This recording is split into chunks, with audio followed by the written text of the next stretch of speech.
अस्सलामुअलैकुम my YouTube family. कैसे हैं आप सब?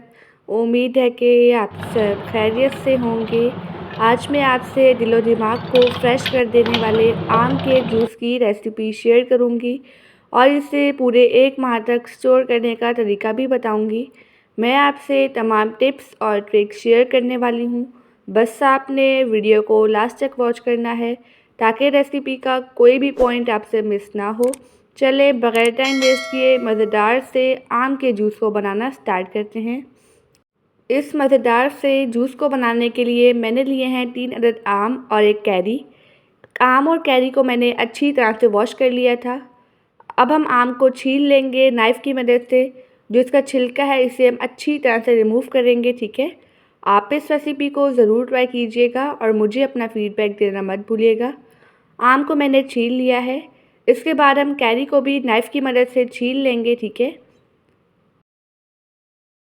आम को भी छील लिया है और कैरी को भी। अब हम इसकी कटिंग कर लेंगे रफली सी, ठीक है। ये जूस बहुत ही ज़्यादा मज़ेदार बनता है, रिफ़्रेशिंग है। जैसा कि आजकल बहुत ही ज़्यादा गर्मियाँ हैं तो आप इस जूस को बनाकर स्टोर करें। जब आपका दिल करे आप इस जूस को पी लें। ये बहुत ही ज़्यादा रिफ़्रेशिंग सा जूस है। मैंने यहाँ पर सारी कैरी की कटिंग कर ली है। अब हम आम की भी रफली सी कटिंग कर लेंगे, ठीक है। इसके लिए कोई हार्ड एंड फास्ट रूल नहीं है कि आपने इसकी कटिंग ऐसे करनी है वैसे करनी है। जैसे आपने रफली सी कटिंग करनी है, बाद में इसे हमने ब्लेंड ही करना है।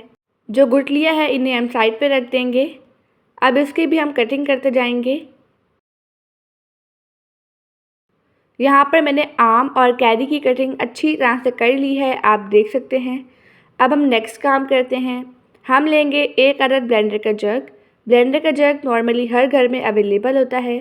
इसमें हमें आम और कैरी ऐड कर देंगे। इसमें हम टेस्ट के लिए ऐड करेंगे 1 कप के बराबर चीनी और आधा कप के बराबर ऐड कर देंगे पानी, ताकि ये अच्छी तरह से ब्लेंड हो जाए। ब्लेंडर पर हम लगा देंगे ढक्कन और इसे हम अच्छी तरह से कर लेंगे ब्लेंड।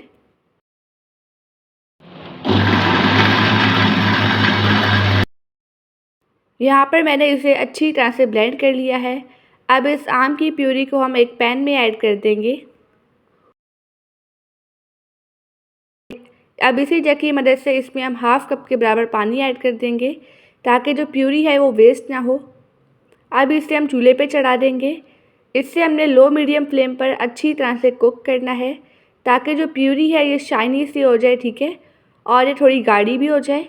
अगर आपको वीडियो अच्छी लगे तो वीडियो को लाइक कर दीजिएगा और एनबी कुकिंग को सब्सक्राइब भी कर लें। मैं डेली बेसिस पे आपके लिए मज़ेदार सी रेसिपीज़ लेके आती हूँ। इसमें मैं अच्छे कलर के लिए ऐड कर दूँगी 1 चुटकी फूड कलर, ये ऑप्शनल है, ठीक है, और इसे भी मिक्स कर लेंगे। अभी रिसेंट ही मैंने आपसे समर स्पेशल बहुत ही ज़्यादा मज़ेदार से रिफ़्रेशिंग से जूस की रेसिपीज़ शेयर की हैं। अगर आपने वो रेसिपीज़ नहीं देखी तो आप मेरे चैनल पर विज़िट कर सकते हैं।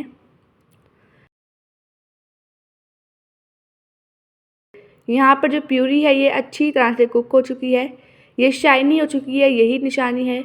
अब हम फ्लेम को ऑफ़ कर लेंगे और इसे हमने ठंडा होने के लिए रख देना है, ताकि ये रूम टेम्परेचर पर आ जाए। आप चाहें तो किसी भी बड़े पानी के टब में रखकर भी ठंडा कर सकते हैं, ठीक है।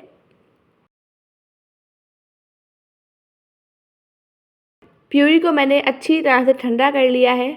अब इसे हम छान लेंगे, ठीक है। कोई भी जूस हो बच्चे ऐसे नहीं पीते हैं तो इसे आपने लाजमी छानना है, ठीक है।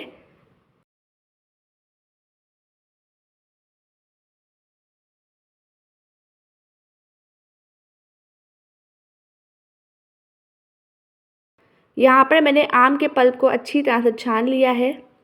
यहाँ पर हमारे पास बेहतरीन सा आम का जूस आ चुका है। अब मैं आपको इसे स्टोर करने का तरीका बताती हूँ। आप देख सकते हैं ये मिक्सचर कितना ज़्यादा शाइनी बना है और आप इसकी कंसिस्टेंसी भी देख सकते हैं। अब इसे हम स्टोर करते हैं। इसके लिए आप कोई भी बॉटल ले लें, बस इसमें नमी बिल्कुल भी नहीं होनी चाहिए। उसमें हमें जूस भर लेंगे, ठीक है। अब बॉटल पर हम लगा देंगे ढक्कन। इसे आप पूरे 1 माह तक आसानी से फ्रिज में रखकर स्टोर कर सकते हैं। ये जूस बहुत ही ज़्यादा रिफ़्रेशिंग बनता है। अब मैं आपको इससे मज़ेदार सा आम का जूस बनाना सिखाती हूँ।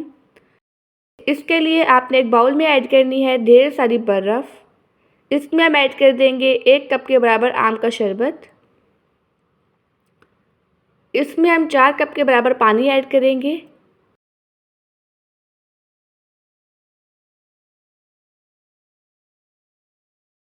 अब इसे हम अच्छी तरह से मिक्स करेंगे। यहाँ पर हमारा बेहतरीन सा मज़ेदार सा ठंडा ठंडा रिफ़्रेशिंग सा समर स्पेशल आम का जूस बनकर रेडी हो चुका है। आप देख सकते हैं ये जूस कितना ज़्यादा रिफ़्रेशिंग है।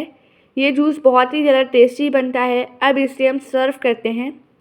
इसे हम ग्लास में सर्व करेंगे। ग्लास में हम ऐड करेंगे बर्फ़ और फिर ये मज़ेदार सा जूस ऐड कर देंगे। माशाल्लाह अल्हम्दुलिल्लाह हमारा मज़ेदार सा समर स्पेशल आम का जूस बनकर रेडी हो चुका है। आई होप कि आपको आज की रेसिपी बहुत ही ज़्यादा पसंद आई होगी। आप सब अपना ढेर सारा ध्यान रखिएगा, मुझे अपनी दुआओं में याद रखिएगा। अब मिलते हैं कल किसी नई रेसिपी के साथ। जब तक के लिए अल्लाह हाफ़िज़, बाय बाय।